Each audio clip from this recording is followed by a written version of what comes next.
Welcome in all college football fans, but most especially Oregon Ducks fans as we travel to beautiful Eugene, Oregon to the ultimate 2025 Oregon Ducks season preview video.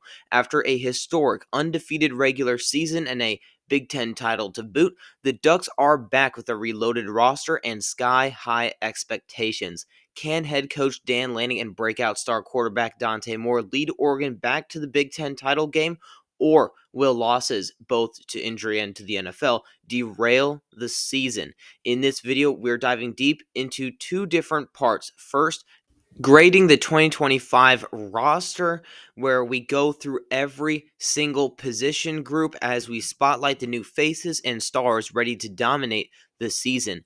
Then we'll break down the schedule, predicting every single game on the schedule with analysis for each and every game. Buckle up, this is going to be a wild ride, so stick with us to see why the Ducks are poised to soar in 2025. With that being said, welcome in here to the College Football 360 YouTube channel. Really quick, if I could ask one thing from you guys here, it would be to please subscribe to the channel. As you can see here, I own and operate a very small channel, but it's a very fun channel.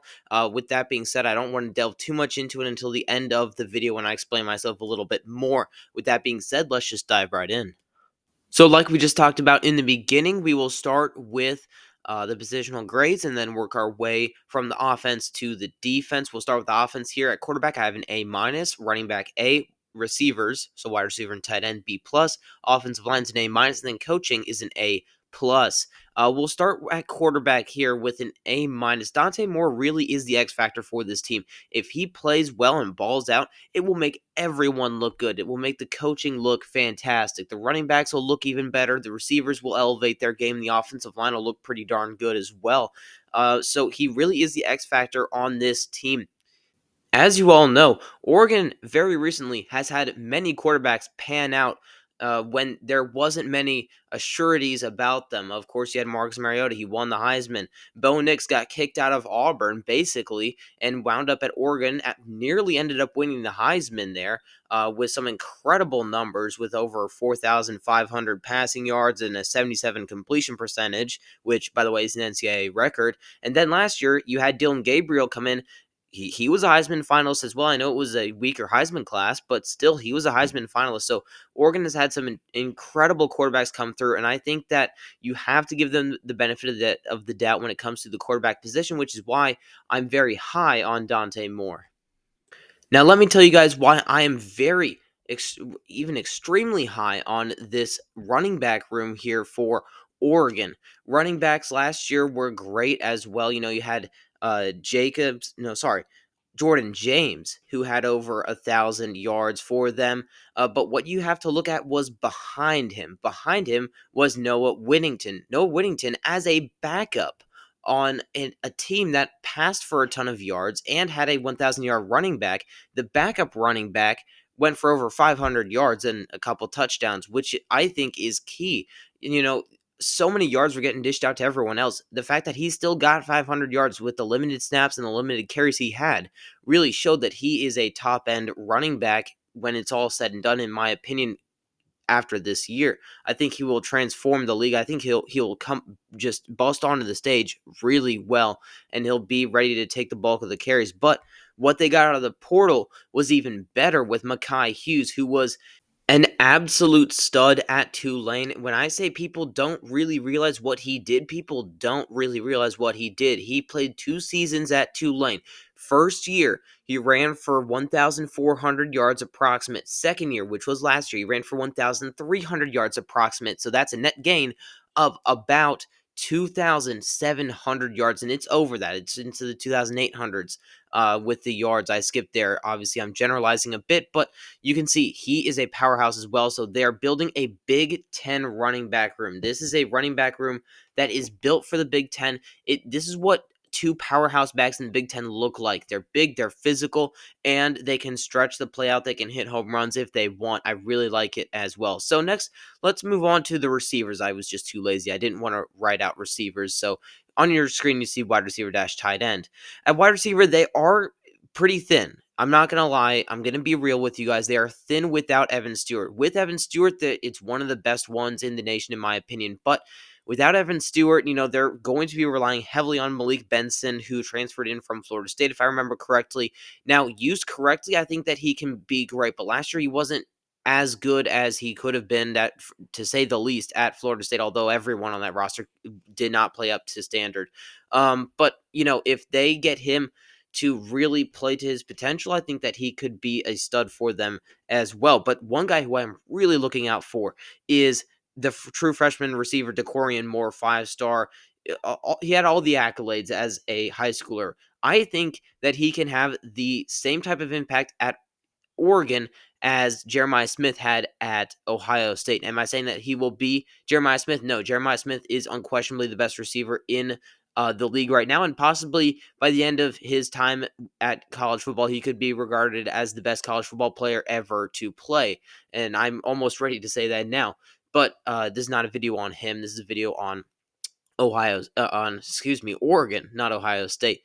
But I think that he being DeCorian Moore, could make the same type of impact. He could come in, instantly become the number one receiver, and rack up a lot of yards for Oregon. I think that he could do that. Not many people behind him impress me, but I do like what they have at tight end with Kenyon Sadiq, who really came on strong last season, especially in the Big Ten championship game. He was hurdling dudes.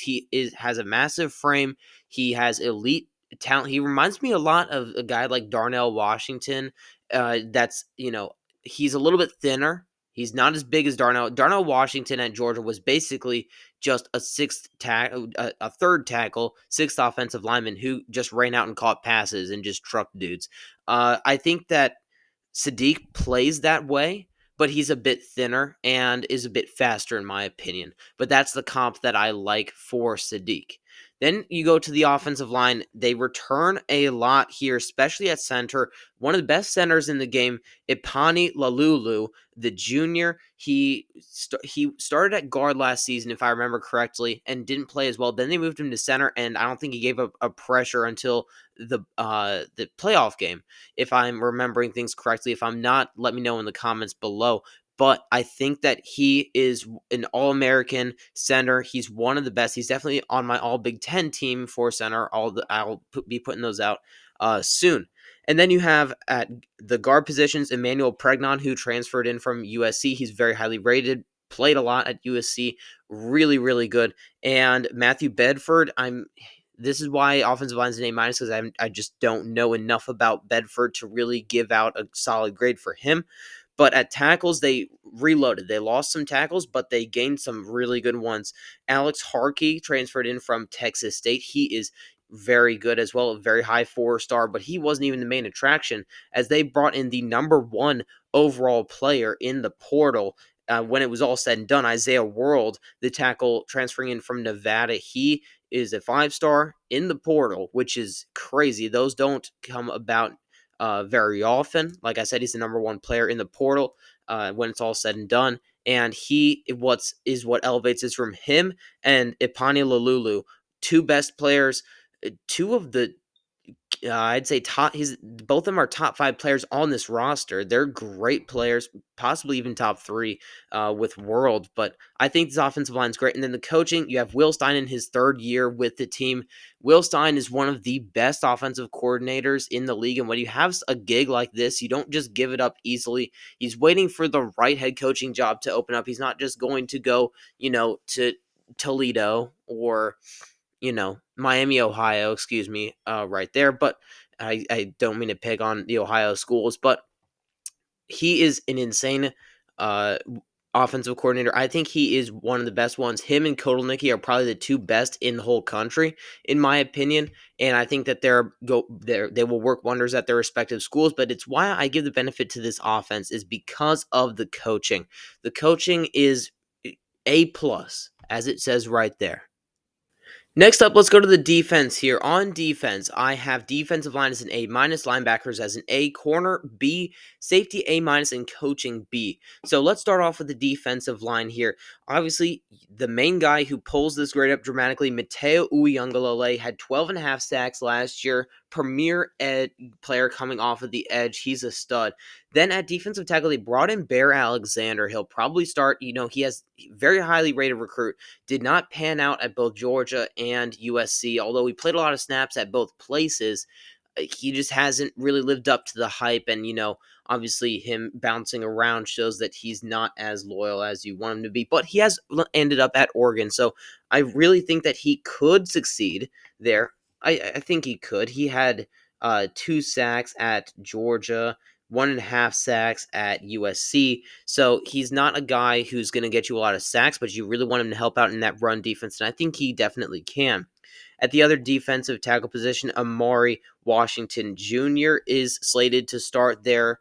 And at the other edge position, Tatum Tutui Jr. I hope I'm pronouncing that right. So this room, it doesn't have elite depth, and the other players I'm not too sure about, but Uyangalele himself is an A-plus type of player, so it brings the defensive line up. Without him, it's probably a B. The rest of the defensive line position is probably a B to B plus, but I regard Uyangalele so highly that I think he's an A minus. He will have the same type of impact that I think Abdul Carter did last year. That's how highly I regard him. Next, we have the linebackers, who I have as an A. I really love these linebackers.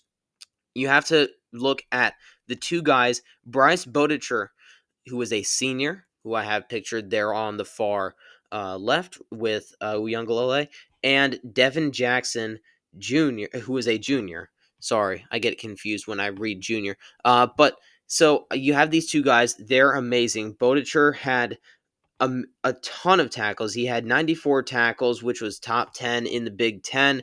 One of the top tacklers out there. He wears the collar. He looks the part, and I really like him as a player. He plays baseball as well. That's my sport. When it comes to playing as well, I really like Bodicher as a player.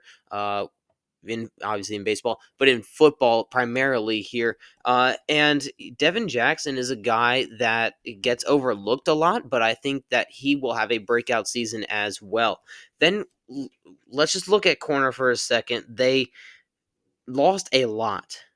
Now we get to the schedule prediction here, and this was very tough for me, but I do have them going 9-3, 6-3 in the Big Ten. We don't really have to start talking about any game until September 27th at Penn State. That is the game, probably could be game of the year potential at Penn State. I already did my Penn State video, so if you watch that one, and I would encourage you to do so, I laid out why Penn State will beat Oregon. It has to do a lot with environment. It also has to do with the way they line up with each other. I think that Penn State is great everywhere, really everywhere. And the only problem spots would be at corner, where Oregon doesn't have the depth at wide receiver that they used to. So I think that Penn State matches up perfectly and will control the game. It's going to be one of the best atmospheres all year long. And, being wide out in that night at Happy Valley, I think Oregon will lose that game. At Northwestern, there is no home environment really for Northwestern, as they play in a high school field. So that'll be an easy W. Oregon State might give them some troubles. That'll be an easy W, though. And then they come off that bye week after Penn State. They get rocked by Penn State, in my opinion. They probably lose that game by 8 to 10 points. Then they play Indiana, who is also coming off of a bye. And you'll see with my Indiana preview, I think they'll be a pretty darn good team. But I think Oregon will be, fighting for a spot at that point at the table, a seat at the table. And I think that they'll win that game. Then they play at Rutgers and Wisconsin, two teams that are a lot alike. And I think they'll beat both of them. Then off of the bye, I do think they lose a trap game at Iowa. Kinnick Stadium is one of the hardest places to play at in the Big Ten, and you can't ignore that. Now, Iowa's style of offense, I think, matches up really well with Oregon, so I think they lose that game. Then they beat Minnesota and USC at home, and then I think they drop the Washington game. You could tell me in the comments, oh, they're not going to, they'll beat Iowa, or, they'll beat Washington, and I won't get mad at you, because in previous editions of or previous videos, I predicted Oregon to beat Iowa and Washington. But that's just how I'm feeling right now, and I really think that it could definitely happen that they go 9-3. I think it's definitely a possibility.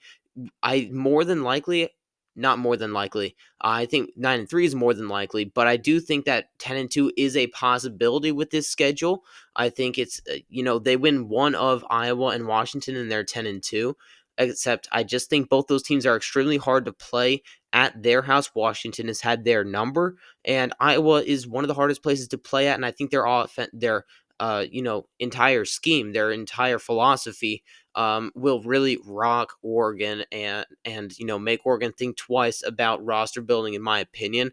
As Iowa is the quintessential Big Ten team, they will bleed you to death by 1,000 million cuts.